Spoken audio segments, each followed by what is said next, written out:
Today we're going to talk about three topics. The first is China the future of film photography? The second is loose lips sink ships, don't spread rumors. And third, check this shit out. Okay, so number one, is China the future of film photography? And the reason I say this, it's been two rather large, startling announcements within the last couple of weeks. First, Lucky Film is back. Lucky Film is based out of China, and they've announced that they're going to bring a new C41 35mm 200 speed color film to market. We'll break that down in just a minute. And additionally, there's a company called Light Lens Lab, also based in China, who's been making a lot of lenses that fit M-series cameras and other cameras. And they've announced that they're going to bring out their own film line as well. And they have a very ambitious list of different types of film formats that they want to bring back, from 35mm to medium format, large format, and even peel apart film. So these two announcements are really huge. And so let's break it down. So first off, Lucky as a company came out in 1958. So they're not new to the idea of making film. Lucky was a state-run film manufacturer in China, and by 1990 it was a household name. If you were in China, Lucky, Kodak, Fuji all sort of sat on the same sort of level. In 1998, Lucky went public. So then in the early 2000s, just like Kodak and Fuji and Agfa and Ilford, when digital first came out, they all took a really big hit. Lucky was no exception to that. So they decided in 2003 to team up with a venture with Kodak, the original Kodak, and that was going to be beneficial to both. Kodak had agreed to sort of distribute some of Lucky's materials in their networks. Additionally, they were sharing some technology with Lucky, and Lucky would be manufacturing some of their films, specifically like their consumer grade, gold style films for Kodak. But this ended in 2007, shortly before Kodak, had the bankruptcy, and Lucky then went off and sort of have done their own thing ever since then.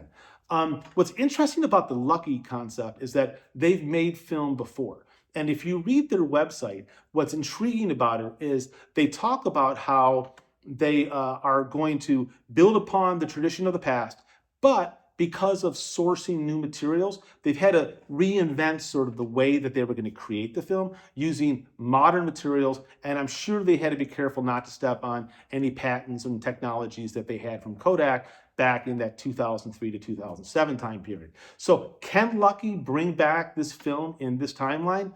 Yeah, I think they can. I don't see any reason why not. And one thing that Lucky is promising, which I think is really interesting and really worth a big conversation, is bringing the film back at a price point that they say will be significantly lower than everybody else.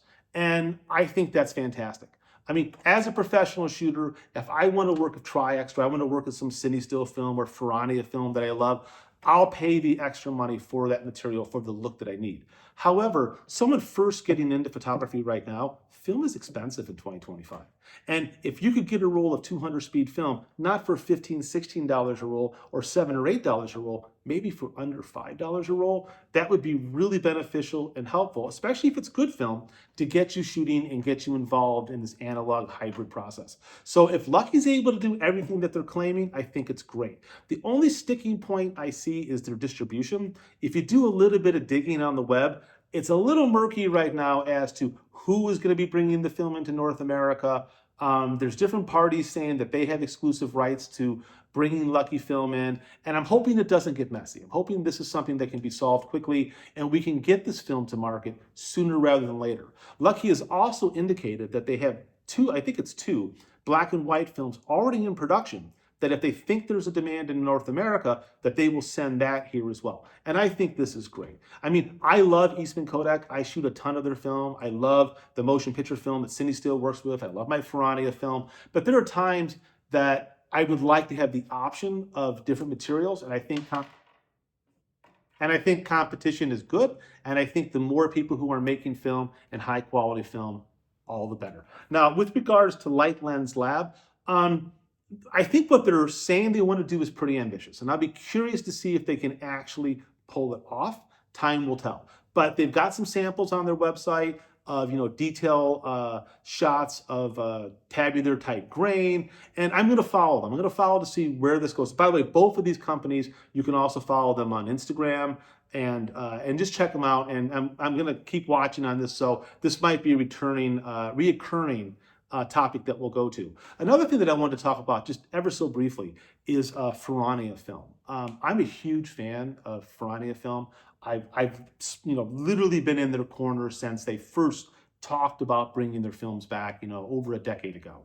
I love P30. It's one of my all-time favorite films. I like P33. I like Orto, but P30 is really like my bread and butter type film. And there's been a lot of rumors online that P30 and that Ferrania is out of business or going out of business. They haven't done a social media post since June, which is kind of concerning. I know the company has downsized. So I've reached out to people that I know who might know what's going on, and either nobody knows what's going on or everybody's keeping a real tight lip. And so my call to Ferrania, if you're watching this video, is don't be so quiet. There are an awful lot of people who have been in your corner for a long time, and not having a sense where you are as a company is disconcerting.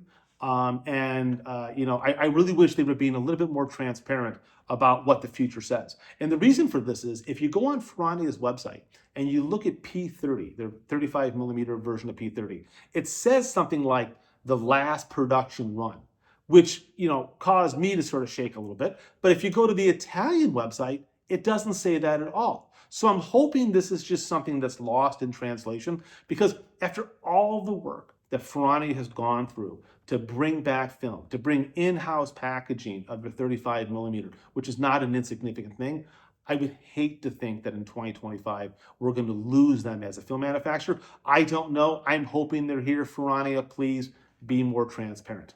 And this also brings me to another rumor thing, which is my number 2, if you remember, loose lip sink ships, is the last week or so, there's been a lot of heated debate online if Epson was going to be leaving the scanning film market. And there was one particular YouTuber that posted a video saying that they had a source that said that Epson was going to be leaving the scanner market. And Petapixel reached out to Epson USA, and Epson USA said, absolutely not. We are not leaving the scanning market. And I think it makes no sense for Epson to leave the scanning market at this point either. The reality is Epson hasn't done much new in the way of scanners in a long time. The difference between the 750 and the 850 were not that great. And basically they're sitting on old technology, but the reality is they can keep selling that technology. It's still viable for people who want that. And I would hope that Epson wouldn't do what Hasselblad did and leave everybody high and dry. I mean, I have my Imicon 646 downstairs, and I'm still furious that Hasselblad, A, dumped it, and then B, wouldn't allow a third party to pick up their software to at least make the units usable into the future. So I, like so many Imicon users, have to have an old system downstairs to run that scanner, and I find that to be wicked annoying. So Epson, please don't make that mistake. It doesn't sound like you're going to, but I just wanted to clear that up. You have to remember the rule of journalism. If you're going to report something online, have at least 3 verifiable sources. One just person telling you something off the cuff isn't good enough. And it caused an awful lot of havoc this last week. So I find that very upsetting. So finally, check this shit out. So I've done 2 posts here on pulling film. And the 2 posts were looking at P30 and Fomapan 100. And I've had a lot of response, people sending me emails about it. And I wanted to clear a couple things up, and I'm going to show you a sample image that I think will blow your mind. So when I do the pull, I find, and I'm inventing this as I keep going. I keep learning more as I keep processing more film, that I'm finding that slower speed films, 100 or less, pull using this technique better than really fast films. Additionally, I'm finding that high silver-rich films, classic films, pull way better than more traditionally based films. That's one of the reasons why I think the Ferrania P30 and the Fomapan 100 look so good. Now, I had one person comment that they thought that they had a little bit of uneven development with Fomapan 100. And I did reply to him in comments, but if you didn't pick up on it, what I would say is if you see any kind of uneven development, and you should not, and by the way, I will put a link to the 2 videos in the description. If you see any kind of uneven development, I would do a 1-minute pre-wet, and then just increase your development time by, say, 30 seconds, and you should be fine. I personally have never seen any kind of uneven development whatsoever in any of my film.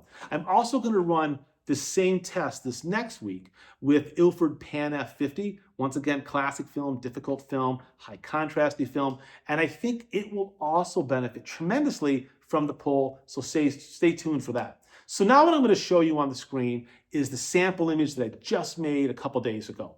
And look at the dynamic range. Look at how absolutely huge the dynamic range is from those windows to Eve's skin tone. So what's important to understand is I put a simple gray card in front of Eve and used a spot meter and set it at middle gray zone 5.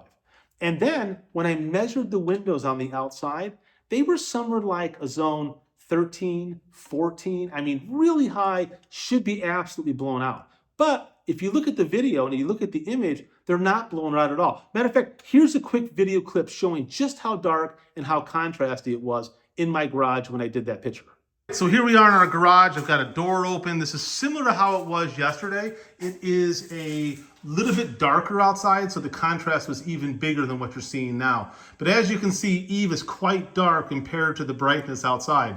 And what I did is I placed an 18% gray card in front of her, metered it, and based the overall exposure on that. So I exposed the film at EI 3.2. Once again, this is Ferrania P30. It's a box speed of 80. And then I metered the outside, and the outside was somewhere between the zone 12.5 and a 13. That would have been massively blown out. So if you take a look at that, and then once again we look at the sample image, this just shows how powerful pulling a film can be and how useful it can be as a creative tool in your photography. So please share in the comments everything you know and think about Lucky Film and anything that you hear. If anybody knows anything about Ferrania and what's going on, please let me know. Epson should be here to stay. Thank you very much for listening. I can't wait to hear your thoughts. Now go shoot some film.